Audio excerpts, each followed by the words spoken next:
Rage, disgust, horror. These are some of the emotions we are all feeling as more and more grisly details surface in the Shraddha murder case. A case where a monster strangled and then chopped up his live-in partner's body. In the latest in this case today, Aftab Poonawalla, the accused's custody has been extended by 5 days. The court has also allowed a narco test to be conducted on him since the food blogger keeps changing his stories. Meanwhile, more and more gory details are being revealed. We now know that Aftab burnt Shraddha's severed head. He burnt her face that was kept in his fridge so it could not be recognized. He went online to learn how to dispose of the body. Now, while we're all gripped by these gruesome details, the overarching question of how unsafe women are in India continues to be the big focus. Look at just 3 cases that have surfaced in as many days. In Delhi, Shraddha Walkar is murdered and her body chopped up by an abusive live-in partner who constantly fought with her. In Mumbai, a 24-year-old woman has suffered multiple injuries, fractures and is paralyzed waist downwards after her boyfriend, Amey, allegedly assaulted her. In Aurangabad, the 17-year-old was left battling for her life after she jumped out of a running rickshaw to escape the driver's molestation attempt. What's going on, you may ask yourself? Why are these cases rising? Well, these are cases that have come into the limelight now. The fact is, Indian women live in fear. We don't know who will turn on us. Is it going to be a stranger in the dark of the night? Someone who finds you vulnerable on public transport? Or even someone you know? Yes, unfortunately, domestic violence that sometimes leads to death is not that uncommon in this country. According to NCRB data, there were 3,71,503 crimes against women registered in 2020. Of them, less than 30% ended up in convictions. In 2021, the crimes go up to 4,28,278. Convictions are an abysmal 26.5%. But the truth is, these 4 lakh cases that were registered by NCRB are a drop in the ocean. Registering criminal complaints when it's crime against women is the exception rather than the rule. And the biggest concern of domestic violence seems to be hardwired into society. I'm not just saying this out of a gut feeling. Data from the National Family Health Survey of 2021 shows that 44% men and 45% women agree that wife beating is justified. This was put out in 2021. The reasons are why a woman should be beaten is if she goes out without permission, neglects housework, disrespects in-laws, or doesn't cook food properly. This is the world we live in.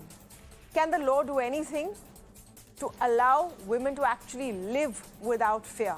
That's what we're asking today. Bhaskar Rao, former IPS and Commissioner of Police of Bengaluru, with me on the show. I'm speaking today with Abha Singh, advocate, Talish Ray, advocate, with me on the show, and Barkhat Rehan, activist, also joining me in some time.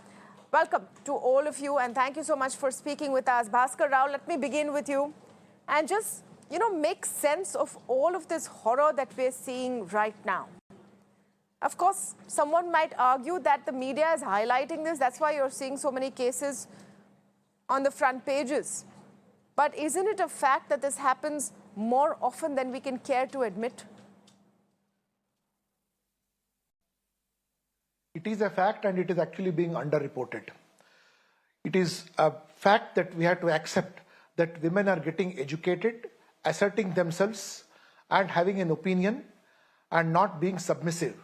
The men and the boys have not yet grown up, and they still feel that patriarchy must prevail, and they feel that women should fall in line. That is the root cause. And at home, we still practice patriarchal feelings towards our daughters, and that is what gets reflected in schools, neighborhood, and then finally it gets converted into crimes and lands up into police stations. That is the root cause of that. I think you've made a very important point. Patriarchy, that is such an integral part of our culture, is a root cause of it. Now, I want to go through these cases one by one, Mr. Rao. So I'll come back to you on the case that has dominated the headlines, where Shraddha Walkar has been brutally massacred. And then what happened next? The fact is that it is grabbing a lot of attention, Mr. Rao, because of how gory and gruesome the details are. There's shock, horror, there's sensationalism. Do you see a common pattern between some of the cases we're talking about and the Aftab Shraddha case stemming from domestic violence? I want to focus on domestic violence because in this case, in the Malad case, where a woman was assaulted and then finally paralyzed, there were instances of these women being hit by their partners in the past, which they chose to ignore. In your experience, does domestic violence spiral into such violence more often than not? Actually, domestic violence is extremely underreported. The sad part is, even after it is reported, investigation takes its own time, not taken very seriously. Then after it is charge sheeted, it takes a longer time. And the victim has to relive the crime. And unfortunately, convictions are very poor, acquittals are more. So this is emboldening the perpetrators. And what I have always been saying, that these special courts should be appointed as fast as possible by the judiciary. The government made the provision to appoint special judges, but they are not being appointed. Government has made provision to have prosecutors, they are also not being appointed. So if the government, both the government and the courts make a decision to ensure that prosecutors and judges are appointed fast, a lot of crimes can be controlled by faster trial and quicker punishments. Not being punished is the biggest incentive for criminals to roam around and emboldening them to commit again and again. You know, we have been talking about patriarchy in society. The fact is, it's so ingrained that even after these horrific details coming out about Shraddha Walkar and Aftab Poonawalla, the focus of a lot of people has been, one, on the religions of both the parties. Why was there an interreligious relationship in the first place? Why was there a live-in relationship? And all of this, you know, immoral behavior was what led to it. It's just shocking the way we think. I want to play out this report for you on how people have even resorted to victim blaming in a case as heinous as this one. Take a look.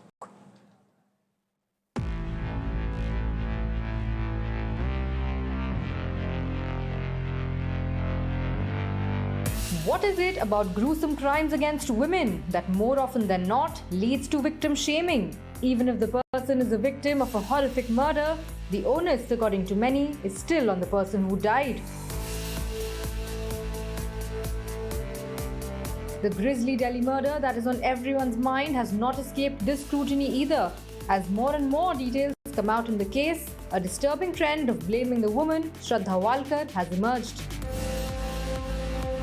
Many people on social media have questioned why the girl did not listen to her parents and worse, have judged her for being in a live-in relationship. Additionally, this being an interfaith case.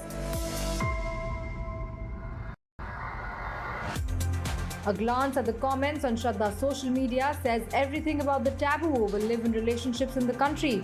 Many continue to shame Shraddha for going against her parents and daring to enter a live-in relationship. Many sections of society still frown upon independent women who consent to live with another adult. It leads to women being scared into silence. Bad story next, so you can get, if any, for the very same fear. She will be told that has ruined her.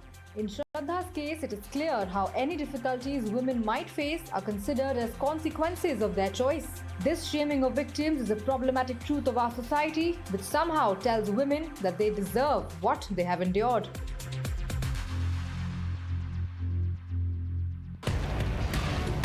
According to reports, the parents of both Shraddha Walkar and Aftab Poonawalla have said that they were against their relationship right from the day they found out that their children were dating.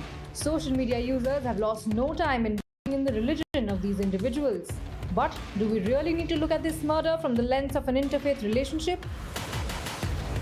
A case eerily similar to this was the Anupama Gulati murder case of 2010.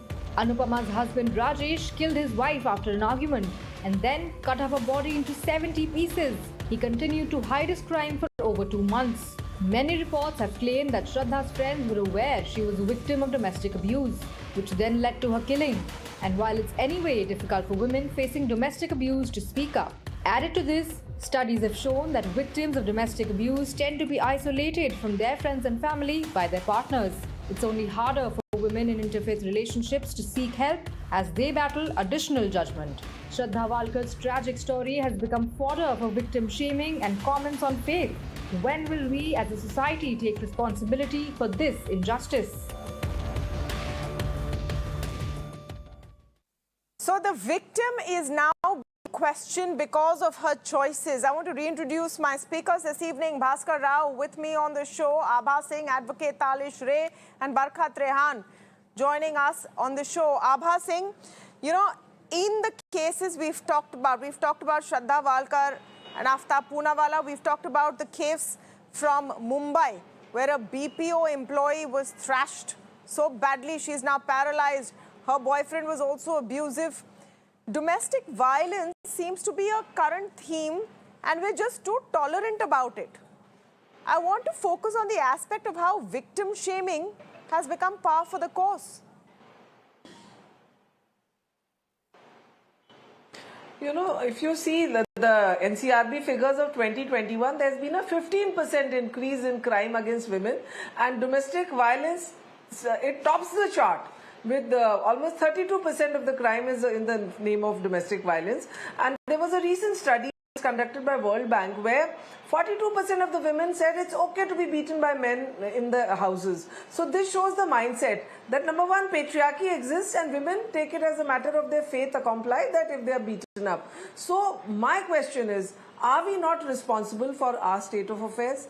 Do we not stand up and ask the government for safety? Do we not stand up and say that, look, we are paying taxes, it is a right to get safety and security? So crime is rising because there is somewhere called public apathy.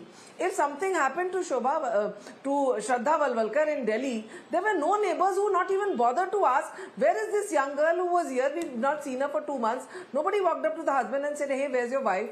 Or the place where she was working, nobody woke up for 6 months, she was dead. So public apathy is something which is very important and which is coming. Again, the parents, disconnect with the parents. None of the parents are bothered, even they want to know what their children are doing, whether they are into drugs or they are being molested or they are being, you know, like there's a lot of cases where girls are being blackmailed, cyber crime. We think our children are safe in our homes, but they are being cyber bullied, cyber assaulted. So these are the issues which need to be flagged. You know, Barkhat Rehan, let me come to you on why women are becoming more and more victim shamed as these cases come to the fore. We've also been covering as a campaign on Mirror Now the case of a young minor in Aurangabad. She had to jump out of an auto because she was scared she'll be molested. Now, a reaction sometimes in society when a woman is at the receiving end of molestation is, what were you wearing? Why were you out so late in the night? Where were you going? Why were you unaccompanied? When will that change?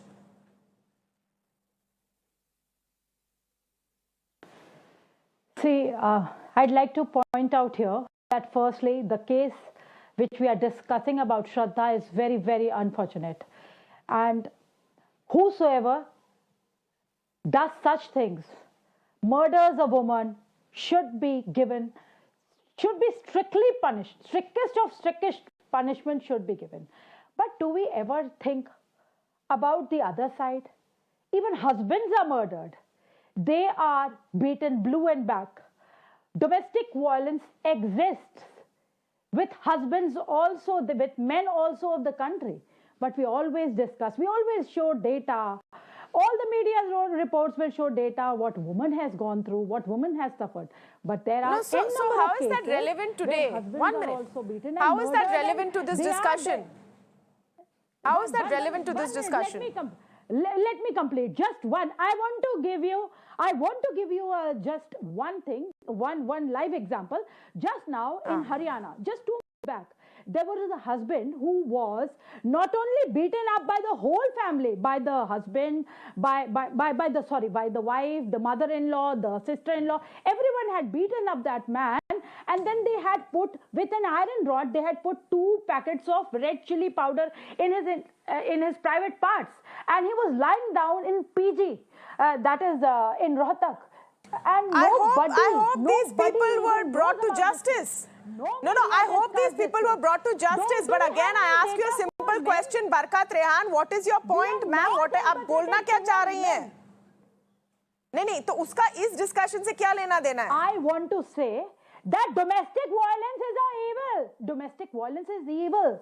But we only talk about when domestic violence happens with women. We should be but I want to talk about this today. So that's fine. Barkat Rehan, 1 minute. Barkat Rehan. When we talk about it, we'll ask you to comment on it. That's not the discussion today. I'm giving you the other picture which you will never give. No, but ma'am, I don't want to know the other picture today. You only started with domestic violence. Yes, because I'm talking about 3 cases. Do you think these cases are irrelevant? 1 minute. Barkat Rehan, do you think these cases are irrelevant? Do you think a young girl and 1 minute, just listen to my question. आप मेरा सवाल सुन लीजिए. Barkat Rehan, आप मेरा सवाल सुन लीजिए. And first of all, none of us need to shout. Everyone's listening to each other very, very calmly. Everyone on the panel is also listening to each other. Yes, ma'am, you can also take a deep breath and hear. 1 minute. I'm not shouting. Do you believe that today in this country, men get beaten up in a marriage as much as women do? Do you believe that it's equal? That husbands are subjected to as much domestic violence as men? Yes, I'm telling. Do you have data to back that claim? Do you have any data to back that claim? Rank 3. Yes, I have. I'm telling you that there was a UN survey which says that Indian wives rank 3. In the whole world, they rank 3. These wives beat up their husbands. So we are talking. No, that's not what I asked you. Are Indian wives getting beaten more or Indian men getting beaten more? And what is this contest and who is going to win? What is the prize of this contest? Both. It's irrelevant. 1 minute. Nobody is going to win. Okay, Talish Ray, you know, this is Talish Ray. We talked about 1 minute. Barka ji, aapka time ho gaya hai. 1 minute. Talish Ray, we talked about victim shaming. And this is the problem. This attitude exists in society. Yes. And the fact when is that, when someone comes with a complaint of domestic violence or mistreatment, being slapped, being hit, tumne kuch kiya hoga, it must have been your fault. What about men who are being beaten? So Tamanna, when you're talking about victim shaming, 2 things here, all right? Victim shaming is another part of the same coin, another face of the same coin of patriarchy. Therefore, you put the onus on the woman or the girl or the child who has gone through this, saying, oh, it's not because of the fact that, crime is high. This happened to you because you were at fault. That's one part of it. The second part of patriarchy we just saw with our previous panelist who turned around and said, but what about men? And that's also known as a hashtag called Not All Men, which is basically patriarchy speaking in terms of again and again putting women in a vulnerable or a comparative position. Now let's look at the statistics, very simple statistics. And I'm not going to quote any UN study or anything. We have 669 estimated million women in our country, and 669 million women are currently in a state where they are unsafe. And to give a response to what the previous panelists also said, which I completely disagree with.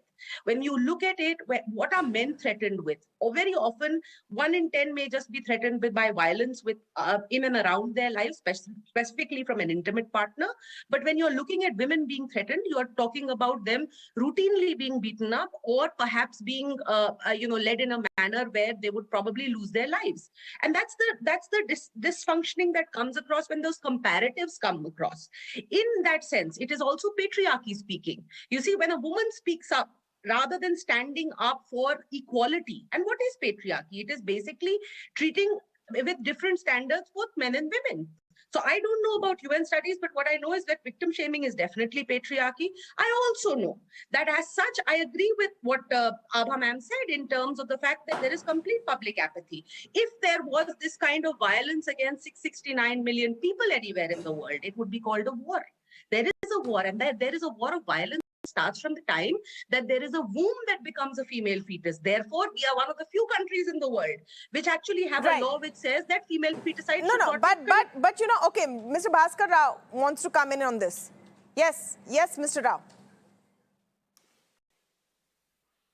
Madam, as a police officer, has seen when the home has failed and the school has failed and the neighborhood has failed, it is the police which has to come into action.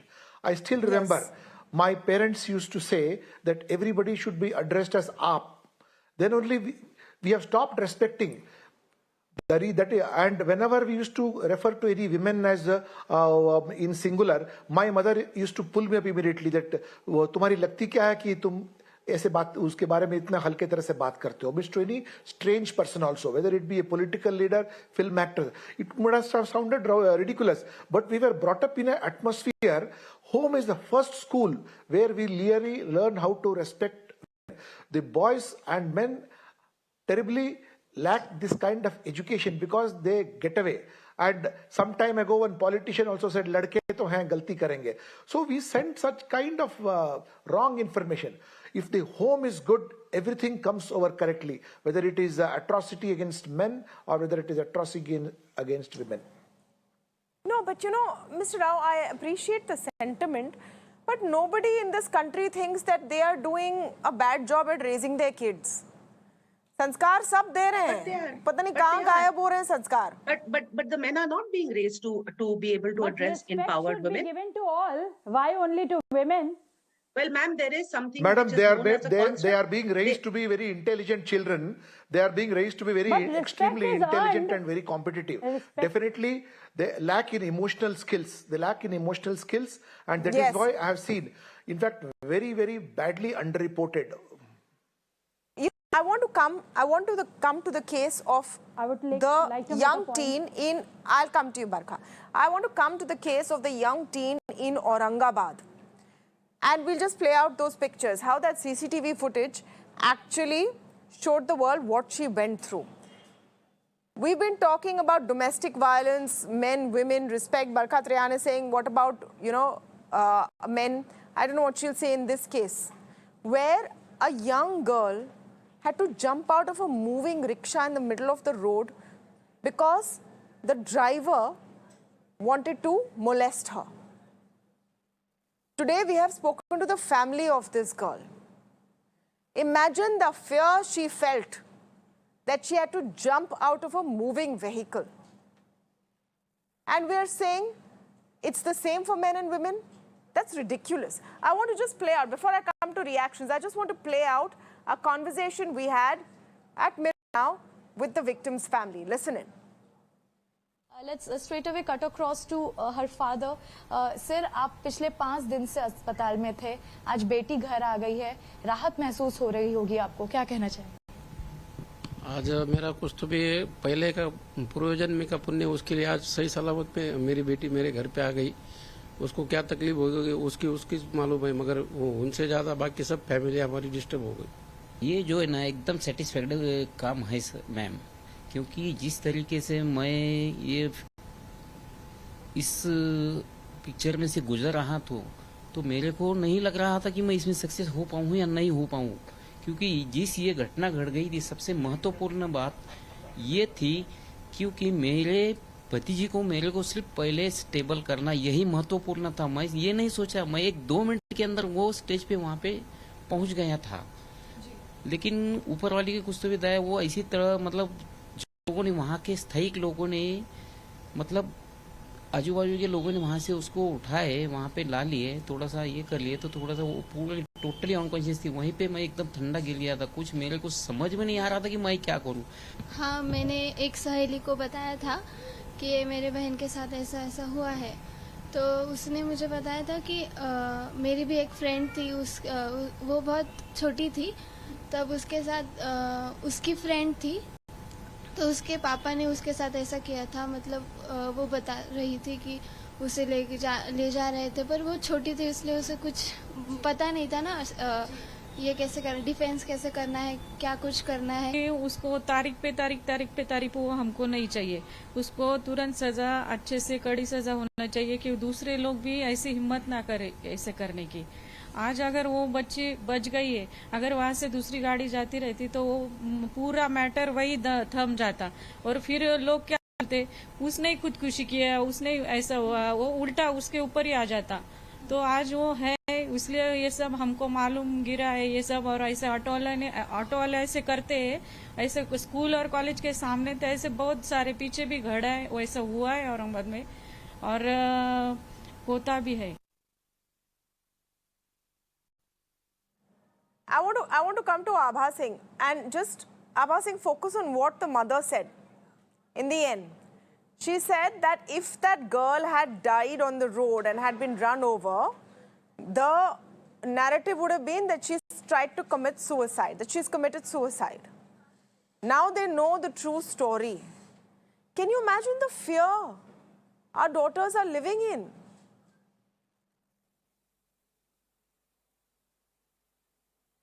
Absolutely. Yes, You know, yes. The moment something like this happens, they say, oh, the girl maybe was having an affair and then she committed suicide, or you know, definitely, you know, victim shaming is always there. But what really troubles me is that in this specific case, what I read from the papers, that this auto rickshaw driver was a habitual molester. So my question is that how is he scot-free till now? Why his license was not cancelled? Why has nobody come to complain against him till now? That means there is fear out there in the society, that girls are scared to come up and speak because in case they complain, he would trouble them. Then there are stalkers on the roads. Girls bear the stigma. They don't speak out because the moment they'll say that this boy is chasing me, stalking me, they'll say maybe you've done something inappropriate, maybe you gave him lift. So definitely crime is on the rise because girls have become scared. They are not coming out to speak about it, and people are casting aspersions on their character.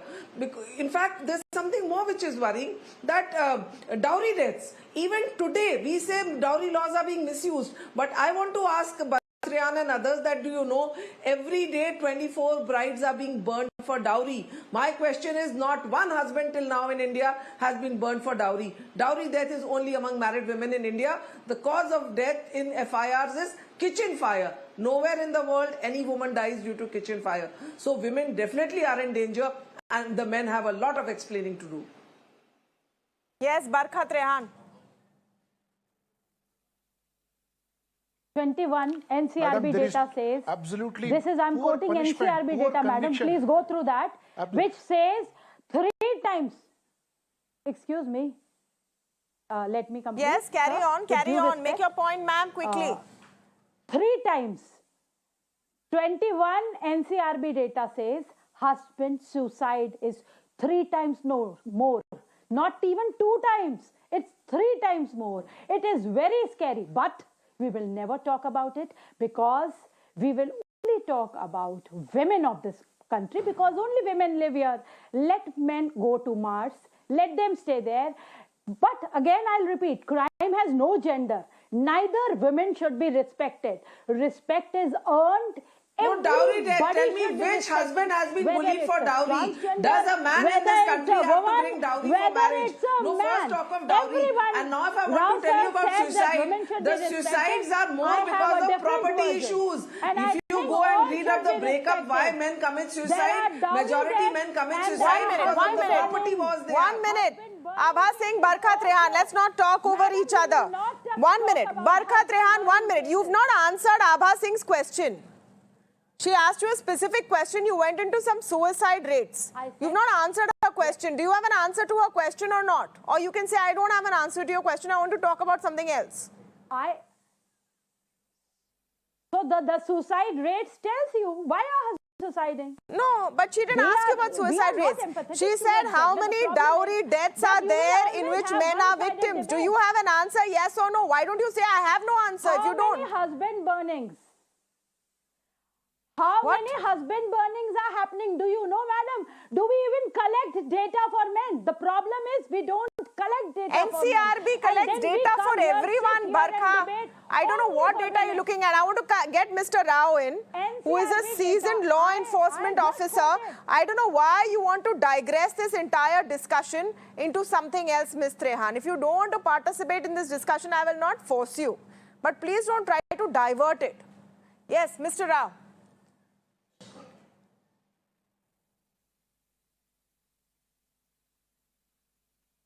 But madam, girls have to be given the strength of walking out and getting out of a toxic relationship rather than trying to correct the entire situation. Exactly. I have always said that there is no punishment in this country. There is no punishment at all in this country. And I am sorry to say that we have recently seen a woman gets gang raped and after 14 years the perpetrators walk out. If you commit the same offense in some other country, life imprisonment is longer. We have life imprisonment only for 14 years in this country, when life expectancy used to be around 45 to 50 years. Today, life expectancy is beyond 70 years. Life imprisonment should also go to about 25 to 30 years. Though Supreme Court has given a provision of 25 years life imprisonment, people commit ghastly crimes and walk out after 10 years or 12 years. And the prison officials and courts are quite lenient because they want to reform the system. There is very poor attention on the victim. Finally, we make a mockery of the entire victim. You know, Mr. Rao, I want to understand one perspective. And this comes up very often anecdotally, even when women who are victims do approach law enforcement. They are very often counseled to go back home and try and make it work. Because even law enforcement, police, at the end of the day, are part of our society, isn't it? Madam, actually, what happens is that a number of times what has happened after the registration of a case, they say, we want to withdraw the case. So the court itself has said that you exercise due diligence. Once a case is registered, the husband-wife relationship absolutely breaks down over there. Actually, it is not a good thing, as you rightly said, but somehow the police persons, they are absolutely untrained as regards handling emotional issues are concerned, because they have passed 10 standard and they are not been trained on counseling, etc. And this is a low priority crime investigation also over there. This needs speciality. In fact, for this, after that Nirbhaya incident, funds were supposed to be earmarked for prevention of crimes against women. Hardly any state has been given to create counseling centers. As Commissioner of Police, Bangalore City, I had a counseling center being run by NGOs who were being contributed by Infosys Foundation, etc., and I had to beg around for finances to run this NGO. Whereas the government itself should be saying that we need a proper counseling center, number one.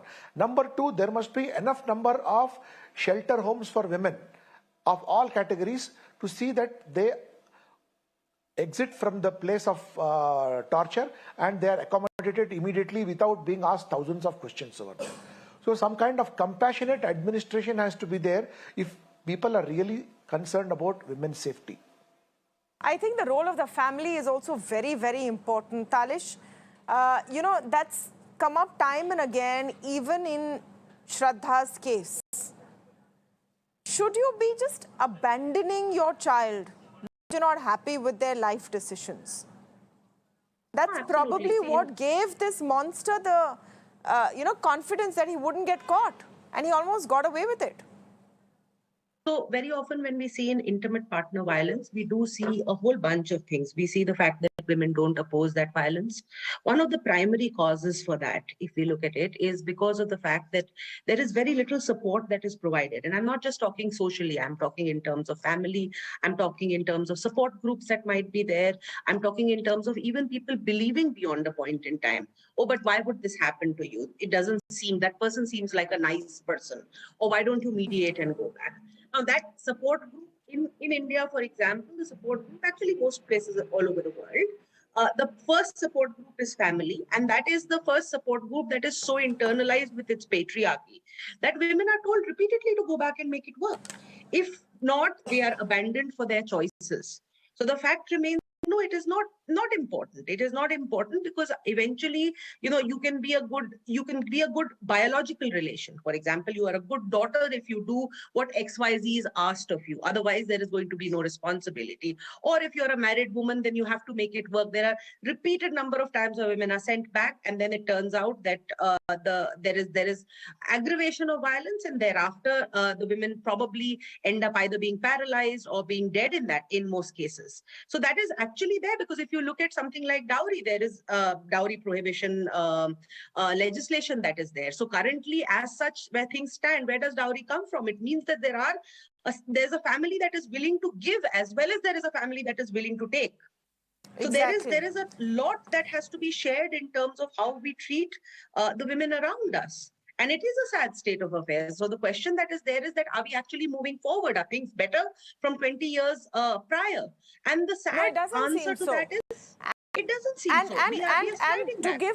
To give Barkha's point some, space, though we are not talking about men in distress, the fact is that if there is domestic violence in a marriage, and if the man is at the receiving end, he will be even more ashamed to tell people what's happening with him. Because unka to mazak udega. No, that's all right. But to sit down and give credence, I mean, it doesn't require. Excuse me, can I ask something, ma'am? We will never be Madam, even can I ask heard. something? There Yes, are all yes, number Mr. of Rao. women panelists. Can I ask something? Yes. Yes, please. Let me Ma'am, come in now here. as a police No, No, officer wait, for the Barkha. last I 33 want to years. hear what Mr. Rao has to say. Last-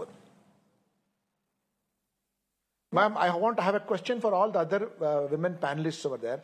Last 30 years, I have seen crimes against women have continuously increased over there.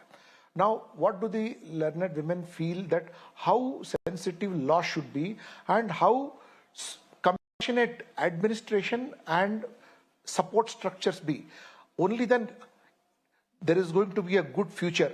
Otherwise, given the trend, the offences against women are going to increase even more with the digital age, as Madam was mentioning about cyber bullying and other kinds of offences. So what is the solution according to you? What should be done by the police as well as the courts according to you? All of you are learned persons, so let us get to know. All right, that's great. That's great that you have wanted to hear the voices of women. I think that's the first step, I would say, but I'll take that to Abha Singh.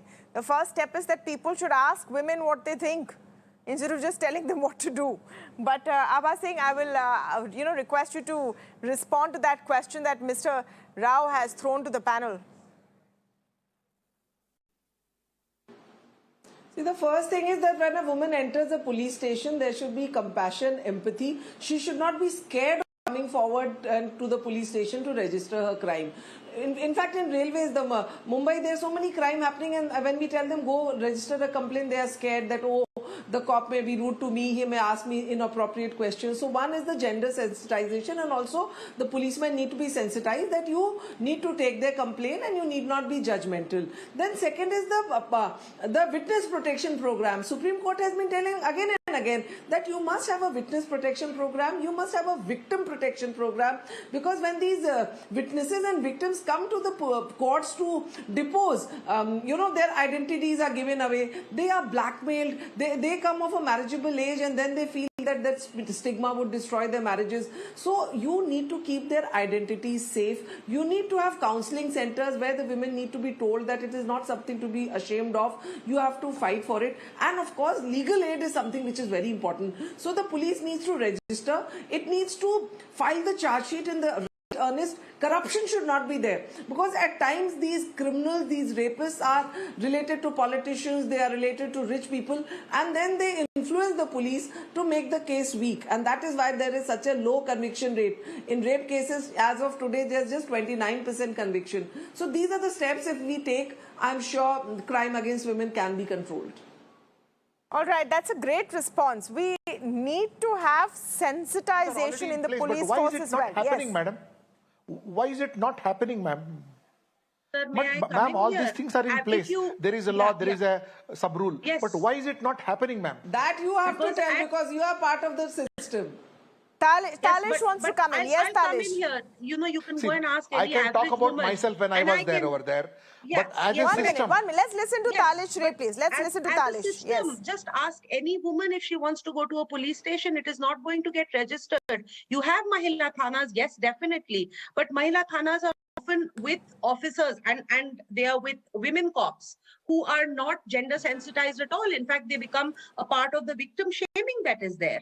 So you have zero gender sensitization in most places because to them this is just another additional problem. Ghar ka mamla hai. So why are you coming into a police station? Because eventually at the end of the day you will just end up reconciling, not understanding that women are actually going to reconcile because there is no support system. The families are not going to support. Very often they have dedicated their lives towards keeping a home up and running. As a result of that, they've not acquired the skills to work outside or financially support themselves.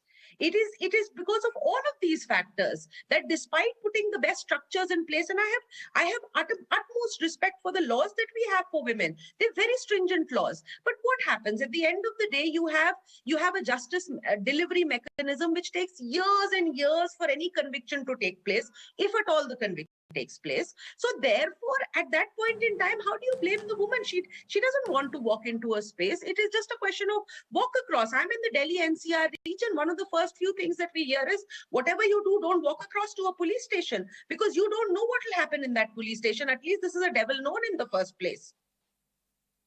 Okay, Barkhat Rehan, very quickly, how can at least that opportunity be given to women? And I know you seem like, why do women deserve an opportunity? आप सिर्फ पुरुषों की बात कर रही हैं, but you are a woman, Barkhat Rehan. I know you feel for women as well. So put yourself. Yes, I am a woman. That is why. Yeah.